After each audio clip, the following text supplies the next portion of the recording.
climate change altering the Arctic faster than expected. Evidence continues to mount that climate change has pushed the Arctic into a new state. Skyrocketing temperatures are altering the essence of the region, melting ice on land and sea, driving more intense wildfires, altering ocean circulation and dissolving permafrost. A new report chronicles all these changes and warns that even if the world manages to keep global warming below the targeted 2 degrees Celsius threshold, some of the shifts could be permanent. Among the most harrowing are the disappearance of sea ice by the 2030s and more land ice melt than previously thought, pushing seas to more extreme heights.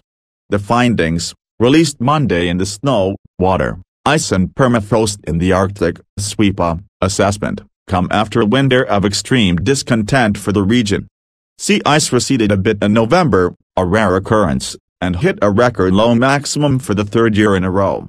Temperatures averaged 11 degrees Fahrenheit above normal, driven by sustained mild weather that was punctured by periods of almost unheard-of heat when temperatures reached up to 50 degrees Fahrenheit above normal. This past winter is just the latest in a string of bizarre years, and the report, authored by 90 Arctic experts, is the latest in a long line of increasingly dire warnings for the fastest warming region on the planet. If carbon pollution isn't slowed, parts of the Arctic could warm a whopping 16 degrees Fahrenheit by the 2050s. With each additional year of data, it becomes increasingly clear that the Arctic as we know it is being replaced by a warmer, wetter, and more variable environment, the scientists wrote. This transformation has profound implications for people, resources and ecosystems worldwide. Sea ice is disappearing and could be a thing of the past by the 2030s. The decline of sea ice is well documented. It's disappearing in all seasons, with the fastest shrinkage in the summer months. Old ice, which has formed the bedrock of sea ice for decades, is also declining precipitously. That leaves new ice in its place and susceptible to melt. The new analysis shows that the average number of days with sea ice cover has dropped by 10-20 days per decade since 1979. Some areas, such as the Barents and Kara Seas, have seen even steeper declines. Disappearing sea ice means the darker ocean left in its wake absorbs more energy from the sun, speeding the warming in the region. That's why the new analysis suggests the Arctic could be ice-free during the summer by the 2030s. An ice-free Arctic would open shipping routes, increasing pollution in a fragile region. It would also open access to offshore oil and gas, which could spark competition for those resources. Permafrost is becoming less, permanent. Arctic soil holds up to 50% of the world's soil carbon. Rising temperatures are melting permafrost, causing it to release some of the carbon into the atmosphere. While the carbon release so far has been relatively small, rising temperatures have the potential to rapidly reshape the landscape and speed the melt. We may start to see widespread degradation in permafrost.